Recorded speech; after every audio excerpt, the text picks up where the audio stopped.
The charity gala at the Grand Metropolitan Hotel was the social event of the season. Crystal chandeliers cast sparkling light across marble floors where the city's elite gathered in their finest attire. Designer gowns swept past tailored tuxedos, and the soft clink of champagne glasses mixed with the gentle murmur of sophisticated conversation. Into this glittering world walked William Patterson, looking remarkably out of place in his simple navy suit. It was his best suit, pressed carefully that morning, but it was clearly off the rack and several seasons old. His shoes were polished but showed years of wear, and his silver hair was neatly combed but clearly cut at a small-town barber shop rather than an upscale salon. William paused just inside the entrance, taking in the magnificent scene before him. At 72, he had attended his share of important events, but this level of luxury still made him slightly uncomfortable. He was here because his late wife, Eleanor, had been passionate about the children's hospital this gala supported. Since her passing 2 years ago, continuing her charitable work had become his way of honoring her memory. "Good evening," said a young woman in an elegant black dress, approaching with a practiced smile. She was part of the event staff, responsible for greeting donors and ensuring everyone felt welcomed. Her name tag read Rebecca. "Good evening," William replied warmly. "I'm William Patterson. I believe I'm on your list." Rebecca consulted her tablet, her smile faltering slightly when she found his name. According to her records, he had purchased a basic admission ticket, the least expensive option available. Her eyes quickly assessed his modest appearance, and her professional demeanor became noticeably cooler. "Of course, Mr. Patterson. Welcome." She gestured vaguely toward the back of the room.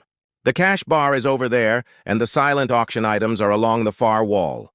William thanked her and made his way into the crowd, unaware that his simple appearance had already marked him as someone of little importance. As he walked through the room, he couldn't help but notice the subtle ways people's eyes passed over him without interest, the slight shifts in conversation when he approached groups of donors.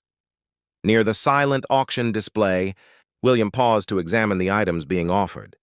There were luxury vacations, artwork, jewelry, and experiences that clearly catered to the wealthy attendees. He was studying a description of a week-long stay at a European castle when he overheard a conversation behind him. "Who invited the maintenance staff to the party?" asked a voice dripping with amusement. William turned slightly to see a group of well-dressed men and women, all significantly younger than himself, standing near a table laden with expensive wines. They were looking in his direction with barely concealed smirks. "Maybe he's lost," suggested a woman in a glittering gold gown. "Someone should tell him the service entrance is around back." "Or maybe he's here to fix the air conditioning," added another man, causing the group to burst into quiet laughter. William felt his cheeks warm with embarrassment, but he maintained his composure. He was accustomed to such treatment. It had been happening more frequently since Eleanor's death, when he had stopped bothering with the expensive clothes and accessories she used to encourage him to wear. "Excuse me?" said a commanding voice. The group turned to see Victoria Ashworth, one of the city's most prominent socialites and a major hospital benefactor, approaching their circle. She was a woman who wielded social influence like a precision instrument. "Victoria!" the woman in gold exclaimed. "We were just noticing your guest list has become quite eclectic." Victoria followed their gaze to William, who was now pretending to study an auction item while clearly listening to their conversation. Her perfectly sculpted eyebrows rose slightly. "I see what you mean," she said with cool disdain. "Security really should be more careful about checking credentials at the door." The group's laughter grew bolder now that they had Victoria's apparent approval. William felt each word like a physical blow, but he reminded himself why he was here. Eleanor would have handled this with grace and dignity, and he would try to do the same. "Perhaps someone should ask him to leave," suggested one of the men. "Before he embarrasses himself further?" Victoria smiled, clearly enjoying the drama. "What an excellent idea, Charles. Why don't you handle that?" Charles, a man in his 40s wearing what was obviously a very expensive tuxedo, approached William with the confidence of someone accustomed to having his way. "Excuse me," Charles said loudly enough for nearby groups to hear. "I think there's been some confusion. This is a private event for hospital donors and supporters. William looked up from the auction catalog, his weathered face calm despite the humiliation burning in his chest. I understand that. I'm here to support the Children's Hospital. Support? Charles repeated with a condescending laugh. This isn't exactly a bake sale, friend. The tickets for tonight start at $5,000. I'm aware of that, William said quietly. Are you? Victoria had joined them now, her voice carrying clearly across the room. Other conversations were beginning to pause as people sensed drama unfolding. Because your presentation suggests you might be confused about the nature of this event. William felt the weight of dozens of eyes upon him. The room had grown quieter, with more and more guests turning their attention to the unfolding scene. He could see the mixture of curiosity and secondhand embarrassment on their faces. I assure you I belong here, William said, his voice steady despite the circumstances. Do you? Victoria's smile was sharp as a blade. And exactly how much were you planning to donate tonight? The question hung in the air like a challenge. William could feel the collective breath of the room being held, waiting for his response. He thought of Eleanor, of her gentle strength and unwavering commitment to helping others. He thought of the children in the hospital who needed advocates, who deserved better than the petty cruelty being displayed in this glittering ballroom. I hadn't decided on a final amount, William said truthfully. This provoked open laughter from Charles and his group. Hadn't decided? Charles repeated mockingly. What were you thinking? $20? $50? Victoria leaned closer, her voice dropping to what she probably thought was a whisper, but was clearly audible to the growing audience. This is embarrassing for everyone involved. Why don't you save yourself further humiliation and leave quietly? William stood silent for a moment, feeling the weight of every dismissive glance, every whispered comment, every assumption made about his worth based on his simple clothes. Then he reached into his jacket pocket and pulled out his phone. If you'll excuse me for just one moment, he said politely, stepping slightly away from the group. He dialed a number and spoke quietly for less than a minute.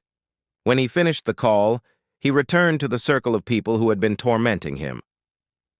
I've just spoken with my financial advisor, William announced, his voice carrying clearly across the now quiet ballroom. I'd like to make a donation tonight. Victoria's smile was patronizing. How generous. And what amount did you have in mind?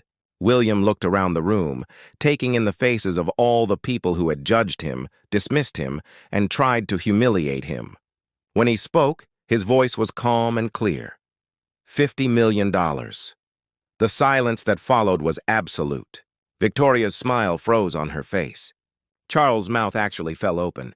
Around the room, champagne glasses paused halfway to lips as the number sank in. 50 million? Victoria repeated weakly. That's correct, William confirmed. To be paid immediately tonight. I believe that should cover the hospital's new pediatric wing they've been hoping to build. The crowd began to murmur, a sound like distant thunder. Phones were being pulled out as people began to frantically search for information about this mysterious man in the simple suit. Dr. Elizabeth Morrison, the hospital's chief administrator, pushed through the crowd with an expression of stunned disbelief. Mr. Patterson? Did you just say $50 million? I did, Dr. Morrison. I hope that amount will be helpful. Dr. Morrison was staring at William as if seeing him for the first time. Mr. Patterson, you couldn't be William Patterson, he confirmed. Eleanor Patterson was my wife. The name hit the crowd like electricity. Eleanor Patterson had been a beloved philanthropist. But more importantly, she had been married to William Patterson, the William Patterson, whose technology company had revolutionized computer software in the 1980s and 90s, the William Patterson who had sold that company for billions before quietly retiring to a small farm outside the city. The William Patterson who was, according to the most recent Forbes list, the third richest man in the country.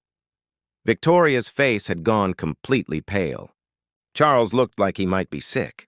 Around them, the crowd was buzzing with excitement and mortification as people realized what they had just witnessed. Ladies and gentlemen, Dr. Morrison announced, her voice carrying across the ballroom, I'd like you to meet Mr. William Patterson, whose extraordinary generosity tonight will allow us to build the new Patterson Children's Wing at the hospital. The applause that erupted was thunderous, but William barely heard it. He was thinking of Eleanor, of how she would have handled this moment with grace and forgiveness. He was thinking of the children who would benefit from the new wing, of the lives that would be saved and improved. Victoria approached him with obvious desperation, her earlier confidence completely shattered. "Mr. Patterson, I had no idea. If I had known who you were." William looked at her with kind but tired eyes. "But that's exactly the point, isn't it? You didn't know who I was, so you felt free to treat me with cruelty and contempt. What does that say about how you treat people every day?" Charles stepped forward, his face red with embarrassment. "Sir, I sincerely apologize. I was completely out of line." "Yes, you were," William agreed calmly. "But apologizing to me isn't really the point. The question is, how will you treat the next person you meet who doesn't meet your standards of appearance or wealth?" As the evening continued, William found himself surrounded by people eager to make amends, to claim friendship, to bask in the glow of his generosity. But he graciously excused himself early, preferring to spend his time speaking with Dr. Morrison about the details of the donation and the impact it would have on the children's hospital.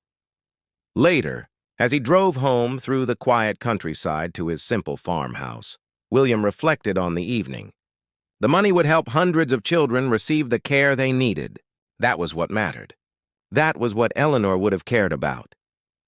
The humiliation he had endured was a small price to pay for such an important reminder that true worth isn't measured by the clothes we wear or the cars we drive, but by the kindness we show to others and the good we do in the world. And sometimes, the most powerful lessons come dressed in the simplest packages.